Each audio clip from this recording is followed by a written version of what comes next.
We've survived a world-ending pandemic, Outdoor Boys is now retiring, and GTA 6 is finally releasing. But Luffy still hasn't found the One Piece. How? How does this work? How did this anime change so much? Why is this anime so horribly paced? And will you ever finish this?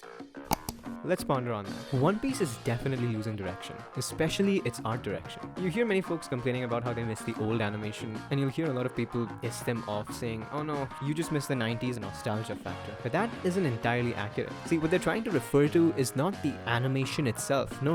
That has improved 10 tons over. But what One Piece has truly lost is its art direction. What made One Piece One Piece? Its mystique, its suspense, its colorful yet grim look. For instance, the facial features. Pre-time skip, there would always be something that would differentiate the overall facial pattern, and that just added so much more personality to the character. Nothing ever is repeated, but post-time skip, all of that is lost. They've redefined Ace to look exactly like Roger, which was never the case. I know they've done this to simplify and exaggerate the fact that Ace is Roger's son, but not all fathers have to look like their sons. What? Not to mention the skin tones. Everybody had their own tan. Zoro is somehow whiter than before. Nami's sort of the same. Usopp just tenfolded his rights. I have no idea how. The only white person I think on the crew was Sanji, and now it's just the opposite. Everyone's white and Sanji's kind of dark.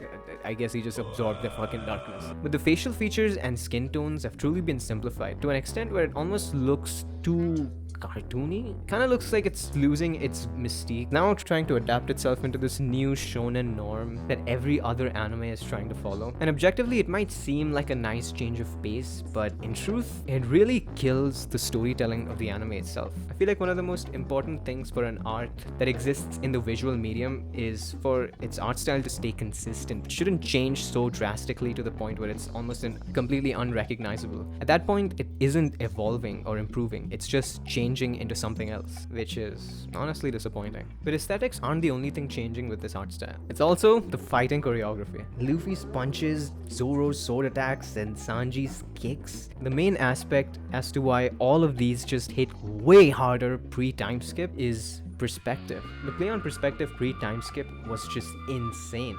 When Luffy would throw a punch, you could actually gauge how far he's truly stretching his limb, which just allows your brain to envision how hard that punch is gonna hit. It just elevates the scene way more. Now you don't see much of that crazy perspective. Same issue with Sanji's kicks. Every fight Sanji would be in, you could feel how far his leg is actually hitting his opponent, just from the way they drew Sanji's leg in that perspective. Just throwing kicks at so many different angles just made the scene way more engaging. But now, post-time skip, all of that perspective play is just thrown out of the window. Next thing I want to talk about is character development. Luffy, Zoro, and Sanji's stories are even more beautiful as we enter their arcs. But that's expected, they're the big three. But what about the others? Especially Nami and Usopp. The main issue with Nami and Usopp was that they were cowards, and they almost always pussied out whenever there was a new threat. And after 400 episodes, you'd expect that to be changed heavily, but it isn't. You can notice real improvement in Nami, but Usopp is still the same, almost always used as a comedic relief, and they play on that so much to the point where they forget the development of the character itself, and it feels too childish, stupid, and stagnant, as if nothing's changed after so long. Chopper just got the Hulk treatment. Pre-time skip Monster Point was actually threatening and felt like a wild card that the crew could rely on, but always felt scary that something could actually go wrong. Frankie just feels heavily underutilized to me. You'd expect him to be like Iron Man a bit, with how he improves himself with some new gadget after every fight, but that never happens. The most notable accomplishment this man did is putting Coca-Cola on a ship. Kind of the same thing with Robin, but it's fine, honestly. It's like she feels more like a friendly family character that everybody just loves having on the crew. Brooke is probably the only one whose jokes actually kind of land, which brings me to my next rant. The humor in this show pre-time skip was unmatched. You'd never expect the next joke at all. It's such a long-ass anime. Funny moments like those are truly what you remember. I bet you probably don't remember half the shit you've watched in Naruto. You 100% remember Naruto and Sasuke kissing each other. It's stuff like that that really just ties the show together. And they just decided to throw that out the fucking window after time skip. This is essentially the basic format of the joke. Luffy or someone else would do something dumb, and the reaction would be comical eyes with sharp teeth. And they just chose to cheese the living shit out of this. The show's humor degraded from making adults crying laughing to not even make a fetus giggle. So what's the main issue here? What is the reason for this incredible loss of direction? Ding ding ding, you're right. it's the pacing. Oda has done an amazing job creating this piece of fiction. But if something stretches out this long for its own good, then it really messes with the entire execution part of the process. And I say this not from the perspective of an audience, but from an artist. You'd like your art to be interpreted subjectively. Some people might hate it, or others might love it.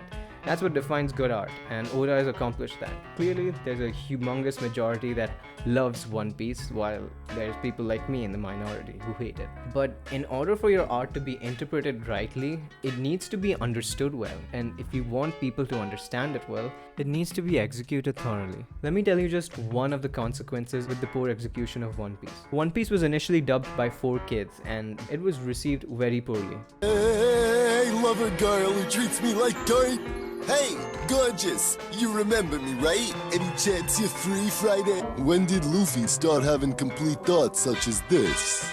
Then try backing it up, sword boy. So Funimation swooped in to save the day, but they had to recover 8 years of dubbing. And when it was actually finished and it was all done and dusted out of this world, Funimation just dropped One Piece because of reasons that are still unclear to this day. But the reason doesn't matter, because the harm was done and One Piece lost a good chunk of its viewers. This was one of my favorite childhood shows, and it's just annoying that I can't enjoy it the same anymore. Unbearable suspense and fake tension is normally fine in most shonen animes, because you know your main characters are gonna be fine. But with One Piece's dog shit pacing, it just makes you instantly want to drop it. Probably finish like 1 hour worth of episodes and Luffy is still probably jacking off in the corner instead of actually fighting the main guy. It's dumb.